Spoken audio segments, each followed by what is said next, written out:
आप भी एसआईपी करना चाहते हैं, आपका अमाउंट जो भी है 5,000, 2,000, 10,000, 50,000 या लाख रुपए से भी ज़्यादा, तो ये वीडियो बहुत ही ज़्यादा इंपॉर्टेंट होने वाली है। क्योंकि जो एक बिगिनर है एसआईपी करना चाहता है, लेकिन बहुत सारे उसके मन में डाउट्स रहते हैं कि यार एसआईपी कैसे करूं, कौन से फंड में निवेश करूं, कौन सा प्लेटफॉर्म मेरे लिए सही रहेगा। तो इस वीडियो में कंप्लीट मैं आपको जानकारी देने वाला हूं कि एक बिगिनर कैसे स्मॉल अमाउंट से अपना एसआईपी शुरू कर सकता है। ये महेश है, ये अपने दोस्त से बोल रहा है यार मुझे पर मंथ 5,000 की एसआईपी करनी है, लेकिन समझ में नहीं आ रहा है कि कैसे एसआईपी करूं। इसका दोस्त बोल रहा है एसआईपी बकवास है, एसआईपी मत करना, क्योंकि मैं लास्ट 3 मंथ से एसआईपी कर रहा हूं, मुझे रिटर्न्स नहीं मिल रहा है। तो देख सकते हैं कि लास्ट 3 मंथ्स में ही इसका एक्सपेक्टेशन बिल्कुल हाई है।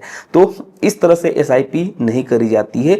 तो जो लोग बोलते हैं ना कि एसआईपी बकवास है, एक बार हम लोग मार्केट का रिटर्न्स देख लेते हैं, खास करके इक्विटी मार्केट का। तो पहले एक बार हम लोग निफ्टी 50 का 15-20 साल का ट्रैक रिकॉर्ड देखते हैं, तब आपको समझ में आएगा। तो निफ्टी 50 में इंडिया की टॉप 50 कंपनियां हैं अलग अलग सेक्टर की, राइट। तो देख सकते हैं कि अगर हम निफ्टी 50 का एनुअल रिटर्न्स देखें 15-20 साल का, तो यहाँ पर देख सकते हैं कभी निगेटिव रिटर्न्स रहा है, कभी भैया यहाँ पर मार्केट क्रैश हुआ था 2008 में, राइट। कभी 54% का रिटर्न्स दिया है, कभी 39% का रिटर्न्स दिया है। अगर हम रिसेंट में देखें तो कभी 10, कभी 8, कभी 19। 15-20 साल का अगर हम एनुअल रिटर्न्स देखें तो ये 17.71% है। अगर मैं इसी को CAGR में कन्वर्ट कर दूं तो 14.21% है, देख सकते हैं। तो लॉन्ग रन में निफ्टी ने शानदार रिटर्न्स निकाल के दिया है। और हमारा जो इन्फ्लेशन अभी कितना चल रहा है बताइए, 5 to 6% चल रहा है। तो लॉन्ग रन में भी अगर आप कंपेयर करेंगे तो मार्केट ने इन्फ्लेशन को भी बीट किया है और भी जो अदर एसेट क्लास है उनको भी बीट किया है। लेकिन अगर आप 3 मंथ्स का रिटर्न्स देखेंगे और 6 मंथ का रिटर्न्स देखेंगे तो फिर इक्विटी आपके लिए नहीं है। अगर आप 2002 में सिर्फ 1 लाख निवेश किया होता तो 2007 में आफ्टर 5 ईयर ये अराउंड 2 लाख का कॉर्पस बन गया। 10 साल 2012 तक ये around 4 lakh something. After 15 years 7 lakh, after 20 years 14 lakh और आफ्टर 24 ईयर्स 24 लाख। 1 लाख को 24 लाख बना दिया है सिर्फ निफ्टी 50 ने। तो अगर हम 5 to 6% इसमें इन्फ्लेशन एडजस्ट भी कर दें तो भी इसने अदर एसेट क्लास के मुकाबले शानदार रिटर्न्स निकाला है। तो आपको शॉर्ट टर्म का रिटर्न्स नहीं देखना चाहिए, ऑलवेज आपको लॉन्ग टर्म के लिए सोचना चाहिए। अब हम लोग स्टेप बाय स्टेप समझते हैं कि कैसे हमें अपना एसआईपी प्लान करना है। वीडियो शुरू करने से पहले डिस्क्लेमर है, यहाँ पर आप डिस्क्लेमर देख सकते हैं।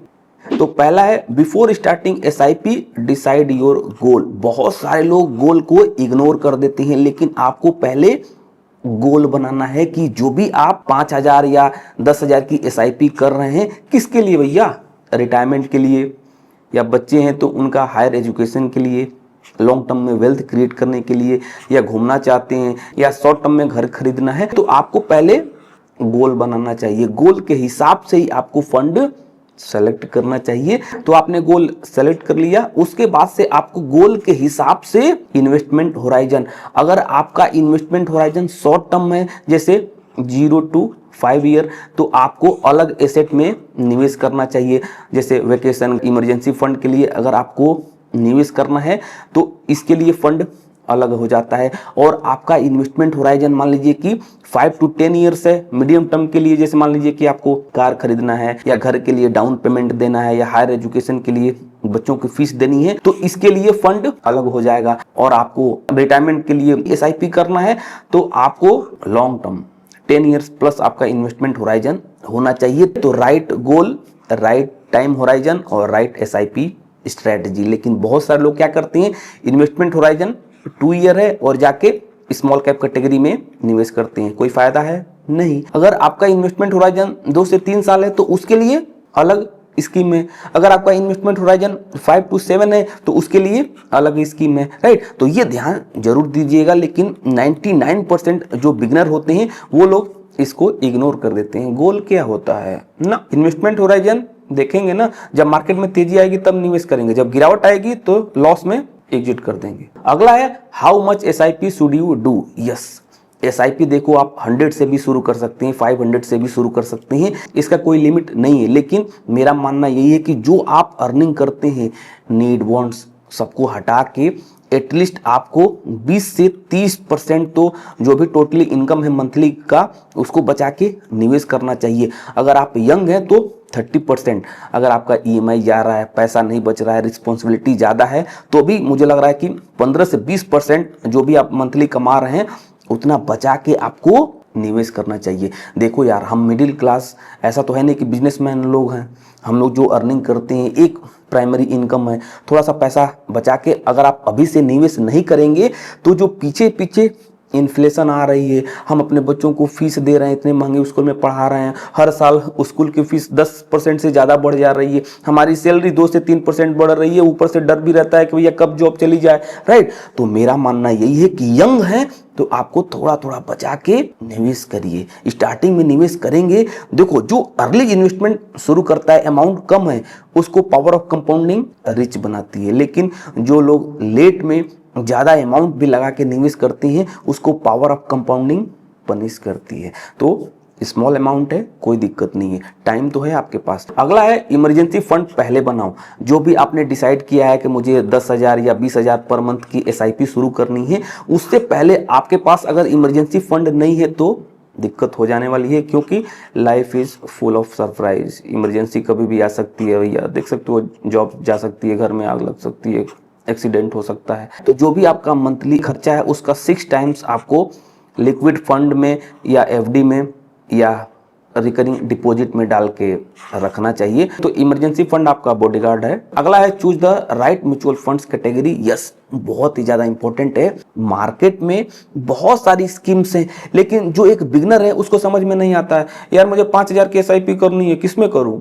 लार्ज कोई बोल रहा है, कोई मिड बोल रहा है, कोई फ्लेक्सी बोल रहा है, कोई थीमेटिक बोल रहा है, कोई सेक्टोरियल बोल रहा है, कोई ETF बोल रहा है, कोई इंडेक्स बोल रहा है, दिमाग खराब, राइट। तो मैं आपको सिंपल लैंग्वेज में समझाता हूँ।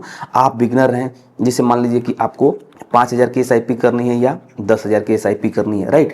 तो अगर आप लार्ज कैप कैटेगरी वाले म्यूचुअल फंड में निवेश कर रहे हैं तो इंडिया की जो टॉप कंपनी है उनमें पैसा आपका निवेश होगा और इसमें आपका रिस्क मॉडरेट रहेगा। अगर आप फ्लेक्सी कैप में निवेश कर रहे हैं तो आपका investment horizon at least 5 year plus होना चाहिए। अगर आप लार्ज में निवेश कर रहे हैं तो 3 to 5 ईयर इन्वेस्टमेंट होराइजन है, चलेगा, कोई दिक्कत नहीं है। लेकिन फ्लेक्सी कैप फंड में निवेश कर रहे हैं तो इन्वेस्टमेंट होराइजन 5 ईयर होना चाहिए। अगर आप मिड कैप कैटेगरी में निवेश कर रहे हैं तो इसमें मिड साइज वाली कंपनियां होती हैं, राइट। तो इसमें निवेश कर रहे हैं तो आपका इन्वेस्टमेंट होराइजन 7 ईयर्स प्लस होना चाहिए। स्मॉल कैप कैटेगरी वाले स्कीम में निवेश कर रहे हैं तो इसमें भी आपका इन्वेस्टमेंट होराइजन शुड भी 7 ईयर प्लस तो होना ही चाहिए।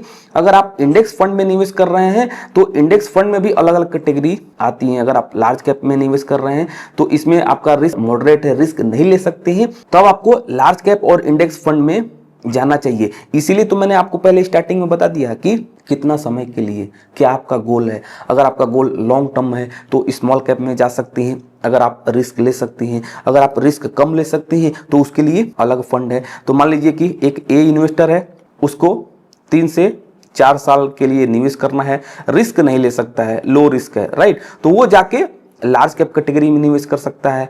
जो इंडिया की वेल एस्टेब्लिश्ड कंपनी है उनमें पैसा निवेश करेगा लार्ज कैप कैटेगरी में। इंडेक्स फंड में भी लार्ज कैप कैटेगरी आती है। एक जो B इन्वेस्टर है 5,000 की SIP करना चाहता है और उसका इन्वेस्टमेंट होराइजन 7 ईयर प्लस है, राइट, तो वो स्मॉल कैप, मिड कैप या फ्लेक्सी कैप में निवेश कर सकता है। एक C इन्वेस्टर है जो बोल रहा है कि नहीं नहीं, मैं एक्टिव फंड में निवेश नहीं करूंगा, सिर्फ मैं पैसिव फंड में निवेश करूंगा, तो वो मान लीजिए 5,000 की SIP कर रहा है तो वो इंडेक्स फंड में निवेश कर सकता है, राइट। तो इस तरह से आप अपने रिस्क के हिसाब से फंड सेलेक्ट कर सकते हैं। अगला है डायरेक्ट प्लान और रेगुलर प्लान, बहुत ही ज्यादा इंपॉर्टेंट है।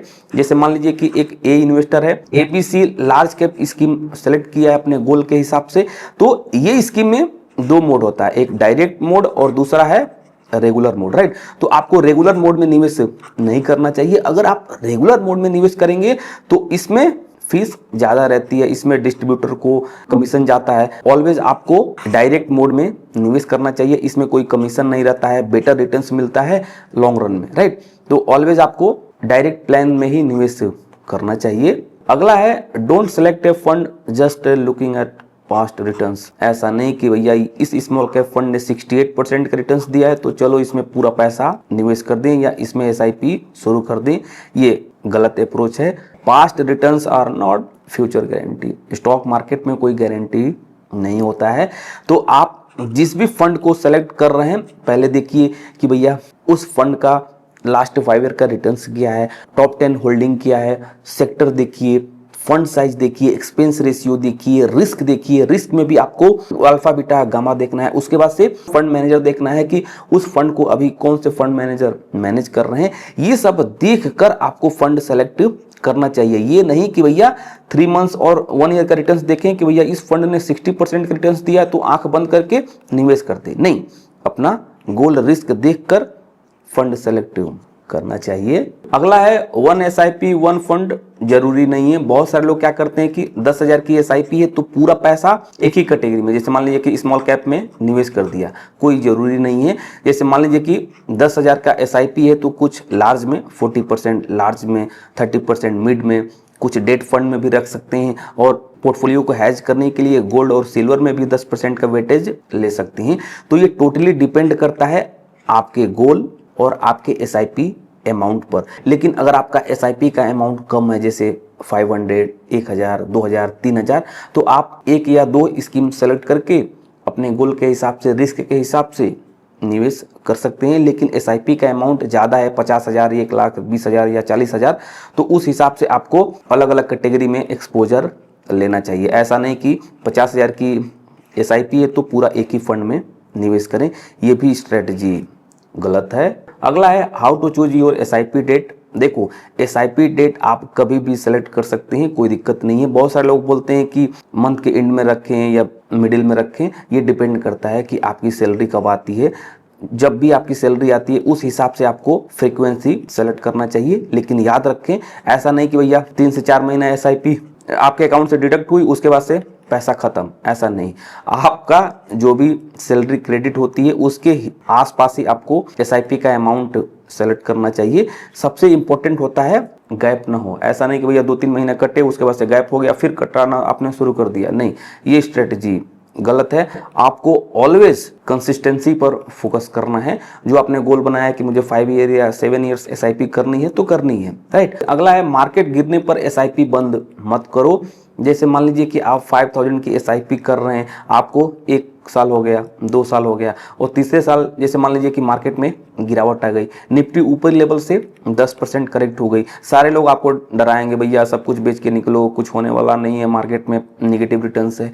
तो मेरा मानना है कि जो मेरा गोल है कि भैया मैं लॉन्ग टर्म के लिए निवेश कर रहा हूँ, 7 ईयर प्लस मेरा इन्वेस्टमेंट होराइजन है, मैं रिटायरमेंट के लिए निवेश कर रहा हूँ, तो मैं अपना एसआईपी बंद नहीं करूंगा। मार्केट की गिरावट में आपकी जो एनएवी है सस्ते में मिलती है, उसकी यूनिट आपको ज़्यादा मिलेगी।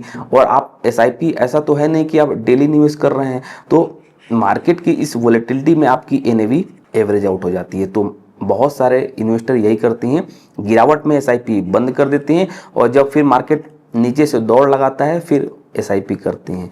तो ये स्ट्रेटजी गलत है। गिरावट में आपको एसआईपी बंद नहीं करना चाहिए। अगला है इनकम बढ़ने पर एसआईपी भी बढ़ाओ। जैसे मान लीजिए कि आपने 3000 की एसआईपी शुरू करी तो अगले साल उसमें 5 या 10% का टॉपअप जरूर करिए। इससे क्या होता है कि इन्फ्लेशन को बीट करती हैं और लॉन्ग रन में ह्यूज कॉर्पस बन जाता है। जैसे मान लीजिए कि आप 3000 की एसआईपी कर रहे हैं या 5000 की एसआईपी कर रहे हैं और मान लीजिए कि 10 साल तक आपने इन्वेस्टमेंट करा, तो मान लीजिए कि ये 10 लाख का कॉर्पस बना। लेकिन वहीं पर ये 5000 की एसआईपी में 10% का हर साल टॉपअप करके और 10 ईयर्स तक ही आपने एसआईपी कंटिन्यू करती तो ये 10 नहीं, अब ये अराउंड 13 to 14 लाख का कॉर्पस बन जाता। तो अगर आपको कॉर्पस को बढ़ाना है लॉन्ग रन में तो टॉपअप जरूर करना चाहिए। अगला है एसआईपी किस प्लेटफॉर्म से करें। तो बहुत सारे बिगिनर क्या करते हैं कि एरो गैरो प्लेटफॉर्म से एसआईपी शुरू कर देते हैं, तो रिसेंटली बहुत सारे फ्रॉड हुए हैं। तो आपको एसआईपी ऐसे प्लेटफॉर्म से शुरू करना चाहिए, वो प्लेटफॉर्म ऑलवेज आपको डायरेक्ट प्लान सजेस्ट करता हो। दूसरा, सेबी द्वारा रजिस्टर्ड हो। बहुत सारे ऐप हैं जो सेबी द्वारा रजिस्टर्ड नहीं है, सेबी द्वारा रजिस्टर्ड हो, कोई हिडन कॉस्ट ना हो। तो मैं आपको एक प्लेटफॉर्म बताऊंगा, यहाँ पर जीरोधा कॉइन, इसके थ्रू आप अपना एसआईपी शुरू कर सकते हैं। इसमें कोई हिडन चार्जेज नहीं है और इस प्लेटफॉर्म के थ्रू आप निवेश करेंगे किसी भी स्कीम में तो वो डायरेक्ट मोड में होगा, ना कि रेगुलर मोड में। तो रेगुलर मोड में यहाँ पर भैया 1-2% कमीशन जाता है, तो ये झंझट ही खत्म है इस प्लेटफॉर्म में और सेबी द्वारा रजिस्टर्ड है। तो जीरोधा का लिंक मैंने डिस्क्रिप्शन बॉक्स में मेंशन कर दिया है। फ्री में अपना डीमेट और ट्रेडिंग अकाउंट ओपन करके अपना एसआईपी शुरू कर सकते हैं, लेट मत करिए। तो याद रखें, जब भी एसआईपी शुरू करें तो सेबी द्वारा जो रजिस्टर्ड ब्रोकर हैं उन्हीं के साथ आपको एसआईपी शुरू करना चाहिए। अगला पॉइंट है, एसआईपी को बार बार चेक मत करो। जो भी आप एसआईपी शुरू करा है 5000 या 10,000 की 5 to 10 ईयर्स के लिए, अब इस एसआईपी को डेली मत देखो कि भैया मार्केट में आज 10% की गिरावट आ गई, 3% की गिरावट आ गई, मेरा एसआईपी का क्या होगा। एसआईपी को ऑटो पायलट पर रहने दीजिए। जो आप प्राइमरी वर्क करते हैं उस पर फोकस करिए और एसआईपी को छोड़ दीजिए एज इट इज। एसआईपी अपना काम करती रहेगी, सिर्फ आप एसआईपी अपने अकाउंट से डिडक्ट करवाते रहिए और समय दीजिए। यही मंत्र है एसआईपी करने का। बहुत सारे लोग क्या करते हैं कि अमाउंट ज़्यादा निवेश करेंगे, समय कम देंगे। तो समय कम देंगे तो आपका पैसा जल्दी ग्रो नहीं होगा, लेकिन अमाउंट कम है और समय आप ज़्यादा दे रहे हैं तो आप लॉन्ग रन में ह्यूज कॉर्पस बना सकते हैं। आशा करता हूँ ये वीडियो आपको पसंद आई होगी। वीडियो पसंद आई है तो वीडियो को लाइक जरूर कर दीजिएगा और एक कमेंट जरूर करिएगा कि ये वीडियो आपको कैसी लगी। तो मैं मिलता हूँ अगली वीडियो में। Thank you.